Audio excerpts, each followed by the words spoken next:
ne për shkak të shkeljeve ligjore si Aleancë bashkë me deputetë të tjerë të Lidhjes Demokratike, po dhe të Partisë Demokratike, për shkak të ndryshimit në mes të zgjedhjeve të formës së votimit nga votimi i hapur në votim të fshehur, ne kemi mbledhur në nënshkrimet, do t'i adresohem gjykatës kushtetuese për këtë shkelje ligjore dhe për këtë shkelje kushtetuese, dhe të hanën ne do e dorëzojmë në gjykatën kushtetuese këtë shkelje që po bëhet, sepse edhe pse e kanë shumicën, nuk bën të luhet me kuvendin e Kosovës, me tempullin e demokracisë në këtë formë, të luhet edhe me gazetarët, po edhe me qytetarët e Kosovës, e kanë obligim të sigurojnë 61 vota për kalimin e kryeparlamentarës dhe me pas kalojmë në procedurat e tjera të zgjedhjes së nënkryetarëve të kuvendit, të konstituohet në plotëni kuvendi dhe më pas të shkohet në zgjedhjen e qeverisë që i takon partisë, por edhe të kalojmë në afatet kushtetuese.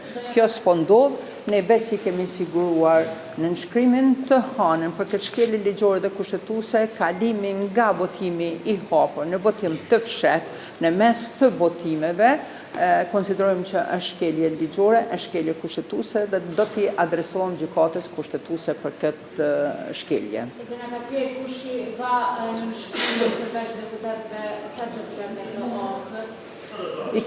Momentalisht i kemi edhe në nënshkrimet e deputetëve të Lidhjes Demokratike të Kosovës, me qenë se është vikend sot ditë pune nuk mundem me procedu sot, kemi të diellën seancë, do të mbledhim edhe në nënshkrimet të deputetëve të tjerë, qoftë edhe të komuniteteve dhe të Partisë Demokratike të Kosovës, edhe do të vazhdojmë të procedojmë me tutje. Zonja Vedrio, çka po më bën te këta do të kërkoni që edhe një të del gjykata kushtetuese se deri kur ka drejtën partia fituese të bëjë këtë lojën për zgjedhjen e kryeparlamentarës apo vetëm për të shkëputur? Nuk ka të drejtë askush, edhe pse është parti fituese, nuk ka të drejtë të ndryshojë rregullat e lojës, ligji është ligj, kushtetuesa është kushtetues, askush nuk është mbi ligjin, askush nuk është mbi kushtetuesen. Po kushtetuesja pra drejtën po me propozu dhe me zgjedh, po ne nuk kemi obligim me zgjedh dhe me votu kandidatën e lëvizjes vetëvendosje.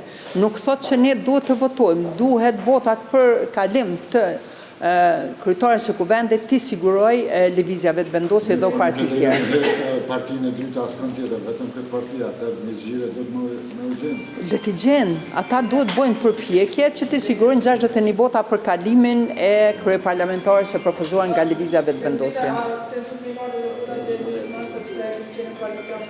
Ne, zakonisht për adresimin nevojitën dhe të nënshkrime, ne veç i kemi dhe të nënshkrime, thash sot ishte seancë e shkurt, ne mund me zgjeru listën edhe me nënshkrime ma shumë, s'ka rëndësi, po megjithatë dhe të nënshkrime i kemi. Zonja Kadria, ku e pasdani, ku është lënda cilën keni me dorëzojen kushtetuese? Ne kemi lëndën. Po vendim të ndryshimit, a e merrni rendin e ditës apo çka? Po, kemi rendin e ditës, i kemi marrë të gjitha transkriptet të seancave plenore, e kemi bërë kërkesën, i kemi kërkesën, jemi bazuar në ligje, është përpiluar kërkesa dhe kjo do të adresohet. Ne nuk mundem të adresohem gjykatës kushtetuese veç me edhe në nënshkrime pa pas një kërkesë, pa pas një lëndë. Është hartuar nga ekspert të kushtetues dhe kjo do të adresohet dhe do të dërgohet në gjykatën kushtetuese të Hanën. Ndërrume se përket një ftesë eventuale të presidencës, e cila u shpreh hapur presidenti në fakt për një